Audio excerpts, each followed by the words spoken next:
आप सबके इस गुरु माता पिता को, अपने इस गुरु माता पिता को प्रणाम करते हुए, सब बच्चों को खास तौर से बहुत सारा लाड प्यार देते हुए, सब लोगों को सुबह सुबह की राम राम।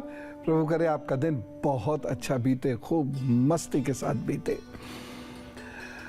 आज जो हम बात करेंगे वो एक बड़ी विशेष बात करेंगे। कुछ लोग रोते बहुत हैं, ये क्यों होता है और ये क्या सही है?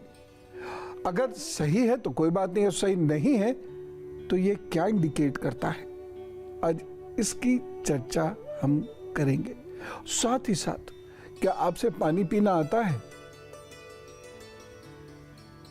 सोचिए, इतने नहीं आता तो मैं बता दूंगा विद्वानों ने क्या लिखा है, भारतीय संस्कृति में क्या लिखा है, कैसे पानी पीना चाहिए, मैं बता दूंगा आपको। तो चलिए बातचीत शुरू करते हैं, लेकिन एक विशेष सूत्र मैं गुरु मंत्र में आज जरूर दूंगा। मेरा नहीं है, भगवान श्री कृष्ण का है। इसे सुन के जिंदगी में बस उतार ही लीजिएगा। तो सबसे पहले पंचांग सुन लीजिए। 23 मई दिन सोमवार, सूर्योदय का समय है सुबह 5:26 और सूर्यास्त का समय है शाम को 7:10। चंद्रोदय का समय है रात को 1:54। मंगल काल नहीं करना है। कब? राहु काल में सुबह 7:09 से 8:52 तक। यमगंड काल रहेगा सुबह 10:35 से दोपहर 12:18 तक। गुलिक काल रहेगा दोपहर 2:01 से 3:44 तक। और जिसमें मंगल कार्य करना है वह समय नोट कीजिए। अभिजीत मुहूर्त सुबह 11:51 से दोपहर 12:45 तक रहेगा। अमृत काल रहेगा दोपहर 3:17 से 4:52 तक।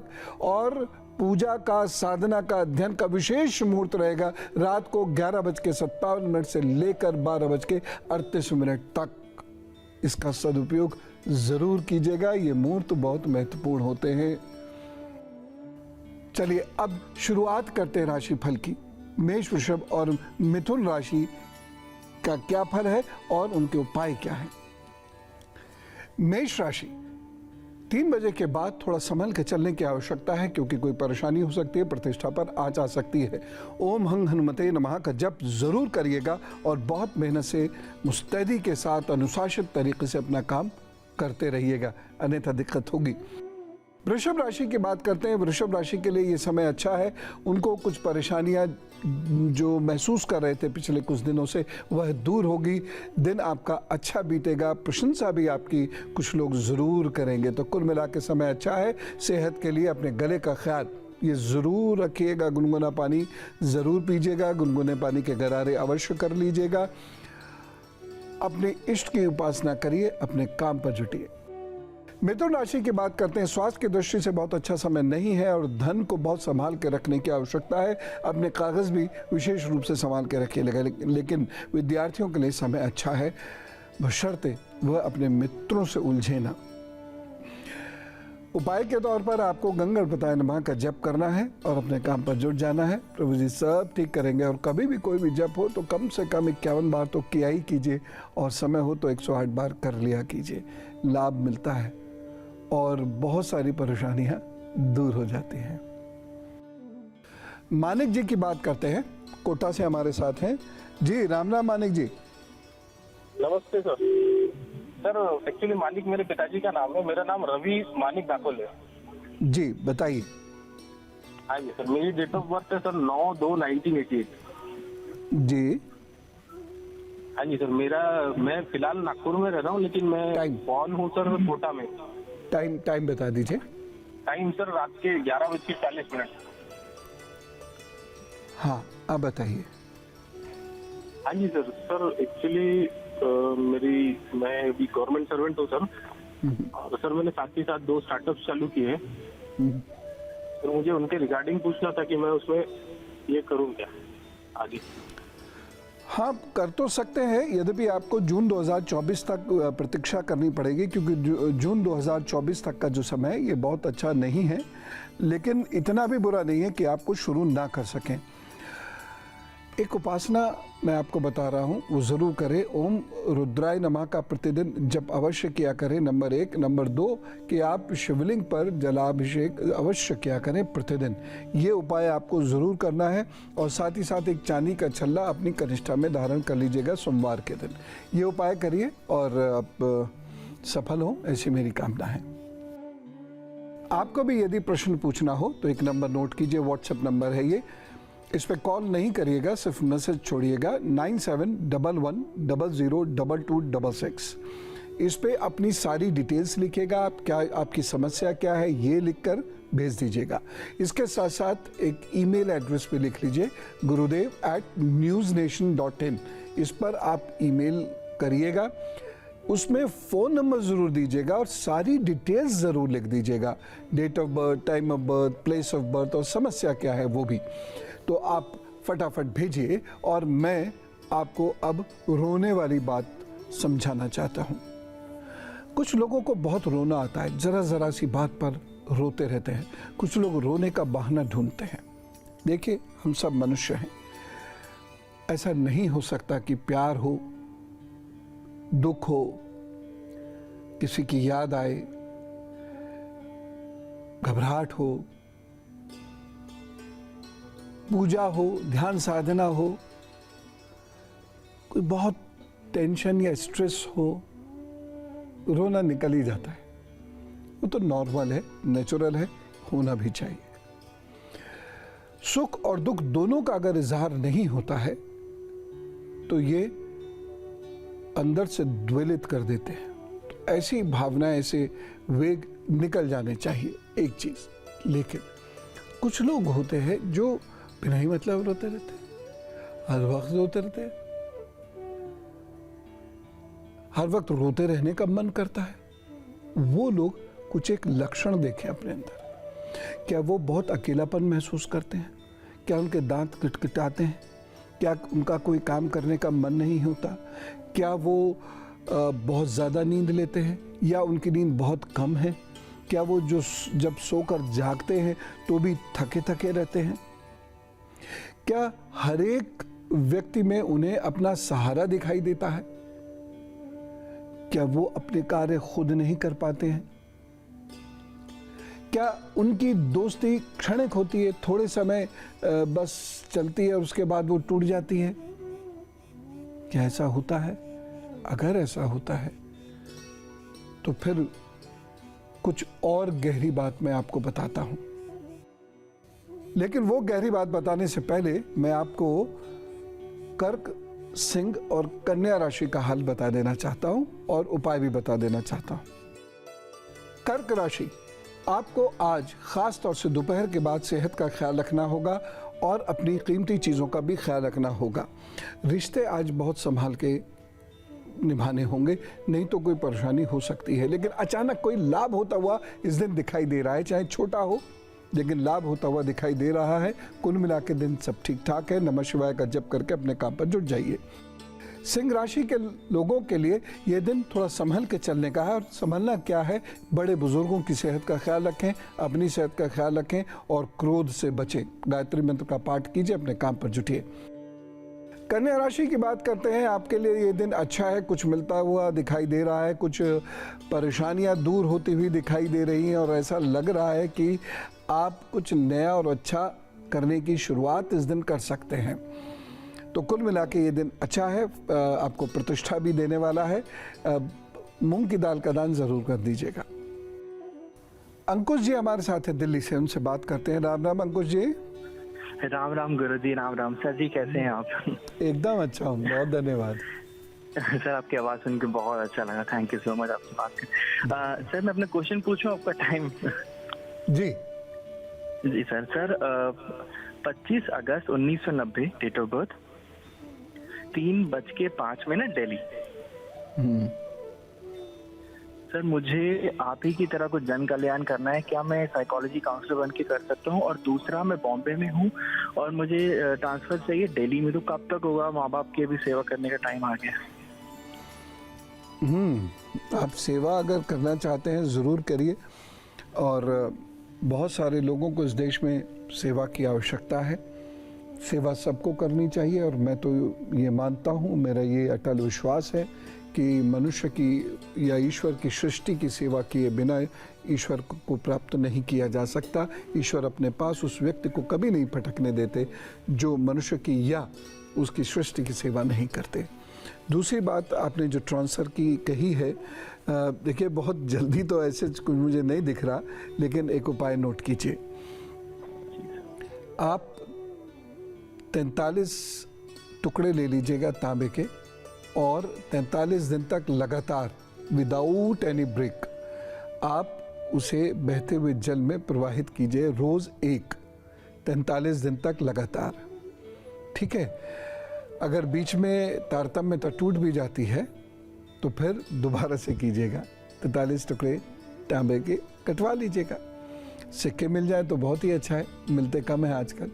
तो ये उपाय करने से प्रभु की कृपा होगी। मैंने आपको कुछ एक लक्षण बताए थे, अगर वो लक्षण आपके अंदर मौजूद हैं, और जो बहुत ज़्यादा रोता है उसके अंदर ये लक्षण होंगे ही होंगे, तो 2-3 चीज़ों की तरफ से बहुत सावधान रहना होगा। सर में दर्द, आँखों की रोशनी में गिरावट, हृदय और पीठ का निचला हिस्सा, आपको बहुत सावधान रहने की ज़रूरत है, क्योंकि यहाँ अगर आप रोग पकड़ गए तो परेशानी बहुत होगी। ऐसे लोगों को शरीर में दर्द इतना होता है कि चलने फिरने या सोने में भी दिक्कत होने लगती है। और पेन किलर खा खा के अब एक और नई बीमारी को इनवाइट करते हैं। ऐसे लोगों की मेमोरी बहुत तेज़ी से नीचे गिरने लगती है और वह अपने आप को असहाय महसूस करने लगते हैं।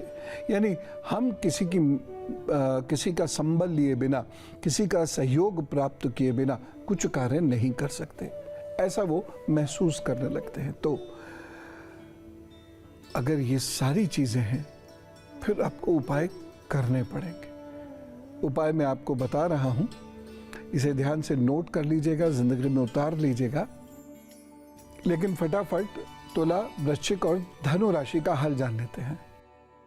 तुला राशि, बहुत ध्यान से चलिएगा। इस दिन मन कुछ फंसा फंसा सा महसूस करेगा, डर भी लग सकता है, शक भी हो सकता है, क्रोध भी आ सकता है। तो ध्यान रखते हुए चले। माता जी की सेहत का विशेष रूप से ध्यान रखें और मामा जी या ननिहाल में भी लोगों की सेहत का ध्यान रखें, उनसे संबंधों का आप ध्यान रखें। नमः शिवाय का जप करें, काम पर जुट जाएं। वृश्चिक राशि के लोगों को आज कुछ यात्राएं करनी पड़ सकती हैं, चलना इधर उधर पड़ सकता है, लेकिन उसका कोई लाभ नहीं मिलेगा। कोई बात नहीं, कोई कोई दिन ऐसा होता भी है। पेट का अपना विशेष ख्याल रखिएगा। ओम हंग हनुमते नमः का जप करें और हल्का भोजन लें।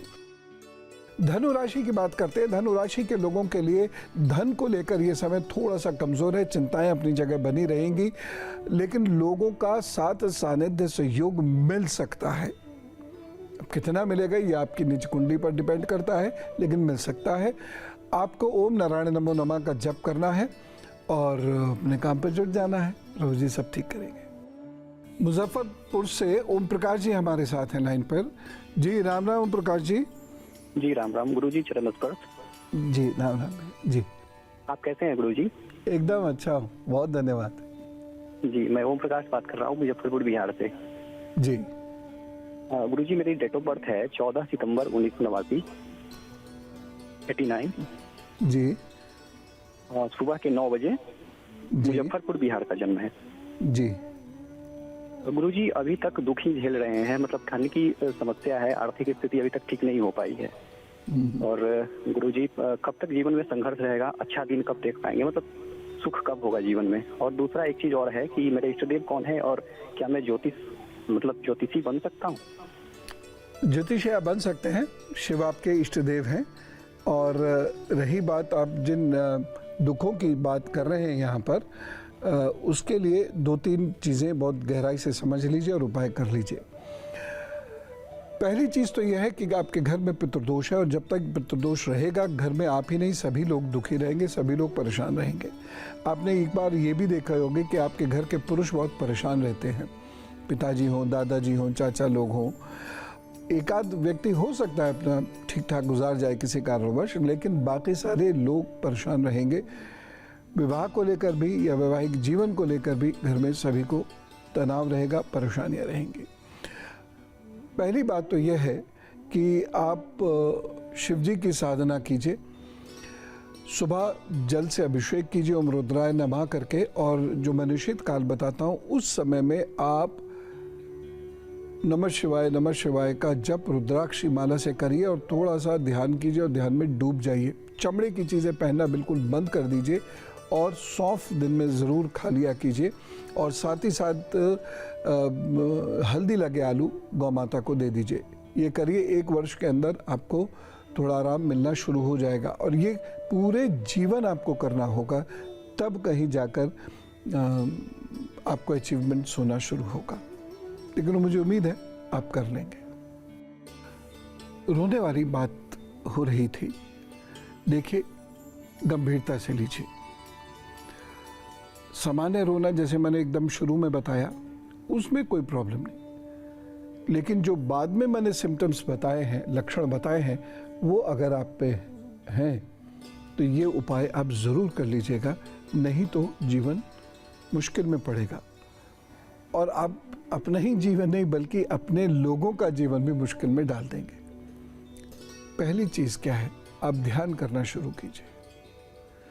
दूसरी चीज़ ये है, ईश्वर पर अपने जीवन को छोड़ना यानी समर्पण करना सीख लीजिए। वैसे भी मनुष्य चाहे या ना चाहे जीवन तो ईश्वर ही चलाते हैं, उन पर अपने जीवन को समर्पित करना सीखे। लेकिन ईश्वर ने एक चीज़ दी है, वह है कर्म का स्थान। हम अपने कर्म से अपने जीवन को बहुत हद तक संवार सकते हैं, बेहतर बना सकते हैं।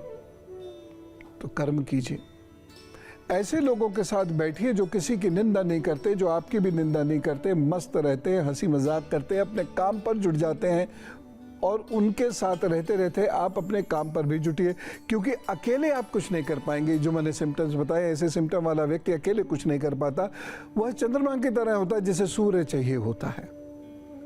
तो अपना सूर्य ढूंढ लीजिए और कर्म करना शुरू कीजिए, अपने आप को काम में डुबो दीजिए।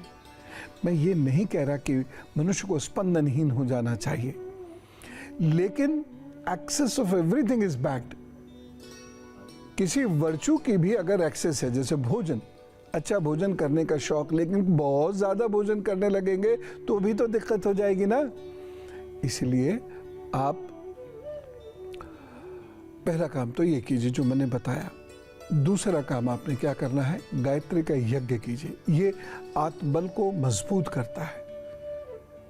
देखिए, भाव अभिव्यक्त करने के लिए रोना अलग चीज है, और भाव की कमजोरी या आत्मबल की कमजोरी के कारण रोना ये अच्छा नहीं है।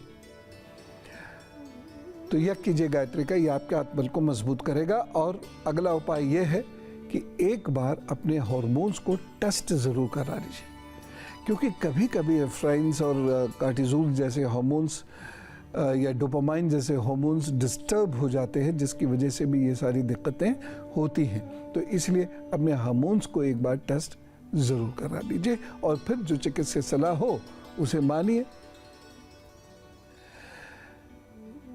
एक त्रिधातु का चला, सोना, चांदी और तांबा, त्रिधातु, इन 3 धातुओं को मिक्स करके एक छल्ला बनाइए और उसे अपने रिंग फिंगर में रविवार को धारण कर लीजिए। देखिएगा कंट्रोल होने लगेगी चीजें।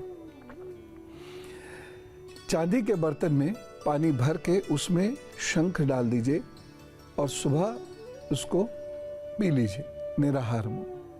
देखिए कितना स्ट्रांग आप होते जाएंगे। अश्वगंध, अश्वगंध की जड़ को ग्रे रंग के धागे में बांधकर अपने गले में पहन लीजिए बृहस्पतिवार या शनिवार को।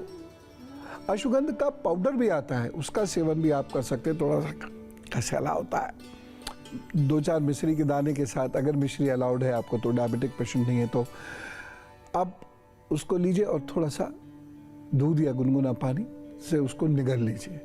बड़ी ताकत मिलेगी, दिमाग को ही नहीं शरीर को भी बहुत ताकत मिलेगी। तो ये सारे उपाय हैं जो आप करेंगे तो आपको लाभ अवश्य होगा। इसके साथ साथ जिस स्थान पर आप सोते हैं उस स्थान पर तांबे का कोई भी चीज़ आर्टिफैक्ट हो, जैसे सूर्य है या दीपदान है या कुछ भी है, तांबे का कोई चीज़ आप अपने सिरहाने अवश्य रखिए, खाली रखिए, लेकिन यह काम आप ज़रूर करिए। ये उपाय करिए तो सही, देखिएगा आपका आत्मबल मजबूत हो जाएगा और आप धीरे धीरे इस परेशानी से बाहर आएंगे। मैं पुनः इसको कह रहा हूँ कि कभी कभार कुछ मानव सुलभ भाव के कारण ऐसा होता हो, उसमें कोई दिक्कत नहीं, लेकिन ये आदत बन गई हो, मजबूरी बन गई हो, कहीं भी बैठते हूँ शुरू हो जाती हो, दूसरों पर डिपेंड रहने की आदत बन गई हो, और जो बाकी लक्षण जो मैंने बताए हैं, तो ये उपाय आप ज़रूर कर लीजिएगा समय से। ये जितनी जल्दी कर लेंगे उतना लाभ हो जाएगा और इस परेशानी से परमानेंटली छुटकारा पा जाएंगे। अन्यथा ये दिक्कत बढ़ गई एक बार तो आपके और आपके अपनों के जीवन को परेशान कर देगी। अब हम जानते हैं मकर, कुंभ और मीन राशि का हाल। मकर राशि, दोपहर बाद का समय आपके लिए बेहतर है।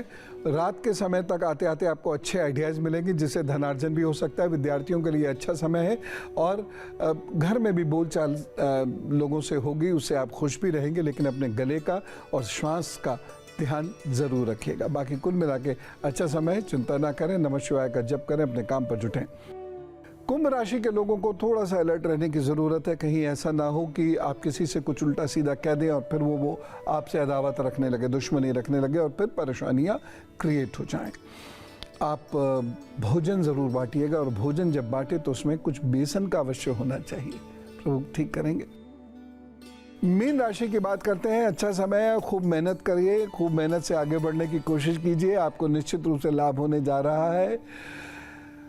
बस एक छोटा सा उपाय इस दिन ज़रूर कर लीजिएगा। इस दिन एक चुटकी हल्दी जिह्वा पे रखिएगा और हल्दी का तिलक भी इस दिन ज़रूर लगाइएगा।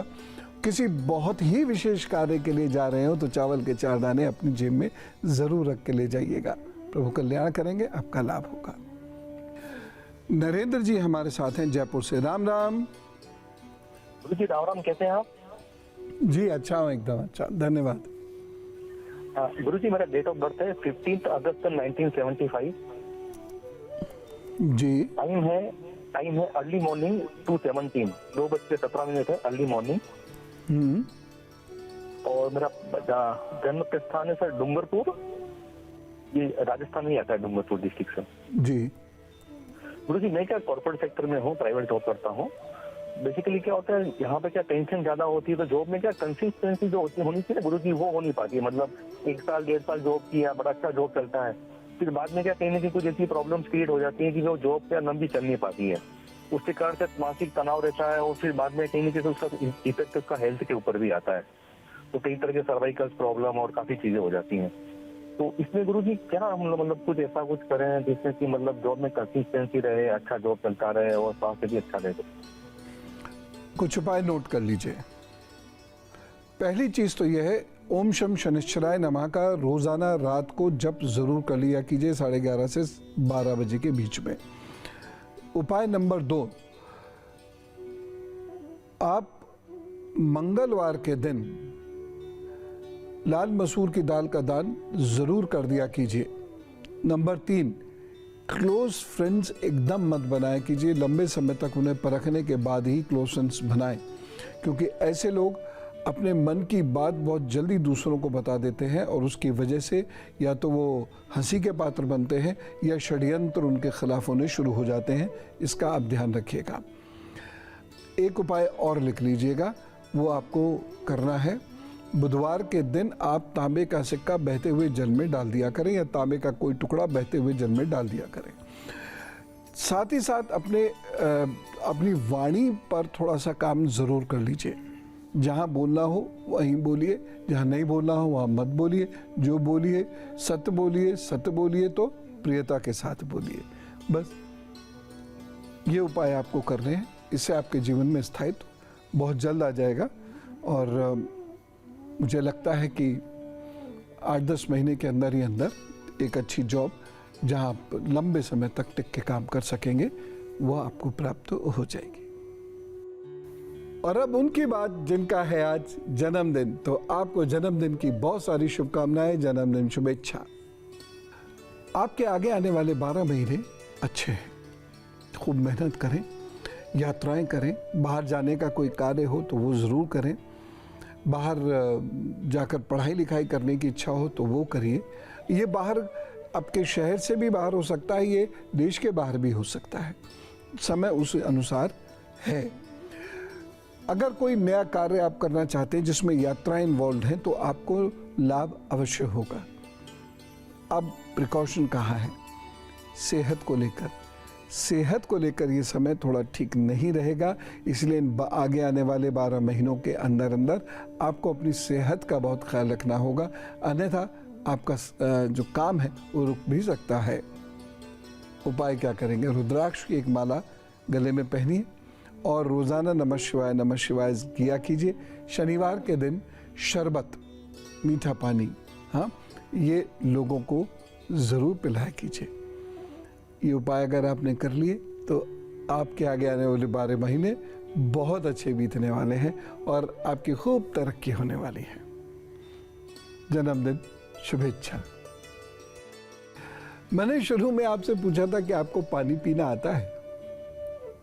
आपको लगा होगा ये कैसा सवाल है भाई, सबको आता है। मैं कभी कभी देखता हूं कि बहुत सारे लोगों को पानी पीना नहीं आता। कुछ एक बातें मैं बता रहा हूं, वैसे ही पानी पीजिए, सेहत के लिए बहुत अच्छा और आवश्यक है। पहली बात, जब तक कोई मजबूरी ना हो तब तक किसी बड़े बर्तन से एकदम जल गले में नहीं डालना चाहिए, और डालें तो रुक रुक कर डालें, जितना आप आसानी से गटक सकते हैं उतना। दूसरी बात, ठंडा जल नहीं पीना चाहिए, ख़ास तौर से जो फ्रिज वाटर है, जो आइस वाटर है, इसका उपयोग आपको नहीं करना चाहिए, किसी को भी नहीं करना चाहिए, इससे हानि होती है। ताज़ा जल पीना चाहिए, रखा हुआ जल नहीं पीना चाहिए। जल घड़े का हो, घड़े से ठंडा हुआ हो, या हवा में रखकर ठंडा किया गया जल हो, वह श्रेष्ठ होता है, लेकिन मशीन में रखकर ठंडा किया हुआ जल बहुत घातक होता है, आगे जाके बड़ी परेशानी देता है। सुश्रुत संहिता के अनुसार इस तरीके से, और ये स्कंद पुराण में भी लिखा है, अंजलि में, कुछ लोग ऐसे अंजलि में पानी डाल के, कभी कभार मजबूरी अलग बात है, जैसे पहाड़ पर है, झरना गिर रहा है, यूं करके पी लिया, वो एक अलग बात है, लेकिन सामान्यतः अंजलि से जल नहीं पीना चाहिए। बहुत सारे लोग शरीर में दर्द की शिकायत करते हैं। जो लोग जल खड़े होकर पीते हैं उनके हड्डियों में दर्द होता ही है आगे जाकर, इसलिए जल हमेशा बैठकर पीना चाहिए। कभी कभार 1% अलग बात है, मजबूरी हो गई, लेकिन बैठिए, शांति से धीरे धीरे जल पीजिए, फिर भागिए, फिर अपने काम पे लगिए। खाने के बीच में जल नहीं पीना चाहिए, खाने के बाद कम से कम 30 मिनट के बाद ही जल लेना चाहिए। और एक छोटी सी बात और बताऊं, बाएं हाथ से जल नहीं पीना चाहिए, जल हमेशा दाहिने हाथ से पीना चाहिए। लेकिन सामान्यता होता कि बड़े बर्तन से छोटे बर्तन में जल डाला तो हम दाहिने हाथ में बड़ा बर्तन पकड़ते हैं, बाएं में छोटा, और जल पी लेते हैं। ये भी आयुर्वेद के अनुसार निषेध है, तो दाहिने हाथ से जल पीना चाहिए। अब मैं आपको एक गुरु मंत्र दे रहा हूं, मेरा नहीं है, भगवान श्री कृष्ण ने श्री अर्जुन से गीता में अध्याय 6 के 35वें श्लोक के माध्यम से ये बात कही है, जो बहुत महत्वपूर्ण है। और इस बात को जो समझ गया वो उच्च कोटि का विद्यार्थी बनेगा, इस बात को जो समझ गया वो उच्च कोटि का व्यापारी बनेगा, उच्च कोटि का राजनेता बनेगा, उच्च कोटि का खिलाड़ी बनेगा, उच्च कोटि का वैज्ञानिक बनेगा। यानी जो भी आप बनेंगे, आप गृहिणी बनेंगे, उच्च कोटि की गृहिणी बनेंगे, शिक्षक बनेंगे, उच्च कोटि के शिक्षक बनेंगे। इसलिए भगवान श्री कृष्ण जो कहते हैं, जरा उसे सुन लीजिए, गुन लीजिए, जीवन में उतार लीजिए। मुझे तो ये श्लोक बहुत पसंद है। मेरे और मेरे जैसे न जाने कितने लोगों के जीवन के निर्माण में इस श्लोक ने बहुत कार्य किया है। सुनिए, भगवान कहते हैं, असंशयम माभाव मनोदुनिग्रहम चलम अभ्यासेन तु कौन्तेय वैराग्येण चागृह्यते। बहुत सारे लोगों के सामने ये समस्या है कि उनका मन बड़ा चंचल होता है, भागता इधर उधर उधर इधर, कभी ये करेगा कभी वो करेगा, कभी ये सोचेंगे कभी वो सोचेंगे, और करेंगे बहुत कम, सोचेंगे बहुत ज़्यादा। और वो भी इतनी सारी चीज़ें सोचना शुरू कर देते हैं हम लोग कि हम काम कर ही नहीं पाते। इसका इलाज क्या है? ऐसा जब श्री अर्जुन पूछते हैं तो श्री कृष्ण इस बात को कहते हैं कि मन चंचल होता है, लेकिन ये अभ्यास से नियंत्रित किया जा सकता है। अब देखिए, श्री कृष्ण श्री अर्जुन जैसे परंतप व्यक्ति को भी कह रहे हैं अभ्यास कर, और हम लोग अभ्यास नहीं करना चाहते। और यदि हम लोग अभ्यास नहीं करेंगे तो हमारा मन तो बिल्कुल भाग जाएगा। जब श्री अर्जुन का भाग रहा है तो हमारा मन तो सोचिए कितने सारे विचार लाद के चलेगा, क्योंकि हमारे पास तो मन को नियंत्रित करने की कोई विधि नहीं है। लेकिन अब श्री कृष्ण बता रहे हैं वो विधि है अभ्यासेन तु कौन्तेय वैराग्येण चागृह्यते। अभ्यास से वैराग्य की प्राप्ति हो सकती है। वैराग्य का मतलब नहीं घर बार छोड़ के निकल जाओ, वैराग्य का मतलब है संयम, और इससे मन की चंचलता को नियंत्रित किया जा सकता है। इसलिए आप जो भी कार्य करें उसका खूब अभ्यास किया करें। जब आप खूब अभ्यास करेंगे तो वह कार्य आप एकाग्रता से कर पाएंगे और उसमें अपना सर्वश्रेष्ठ दे पाएंगे। मुझे ये श्लोक बहुत पसंद है और इसीलिए मैंने इसे सोचा आपके साथ शेयर करूं। तो अनुशासित रूप से आज का दिन जिएं, खुशियों के साथ आज का दिन जिएं, मस्ती के साथ आज का दिन जिएं, सहजता से आज का दिन जिएं, समानता समरसता से आज का दिन जिएं, इंसानियत से आज का दिन जिएं। खुश रहें, खुश रखें। आप खुश रह सकें इस कामना के साथ मैं विदा लेता हूं। दिन शुभ हो। राम राम, नमस्कार, भारत माता की जय। माँ भारती को प्रणाम करता हूँ आपके और अपने इस गुरु माता पिता को प्रणाम करता हूँ। बच्चों बहुत ढेर सारा लाड प्यार और सभी लोगों को सुबह सुबह की राम राम। आज दो बहुत महत्वपूर्ण विषयों पर हम लोग चर्चा करने जा रहे हैं।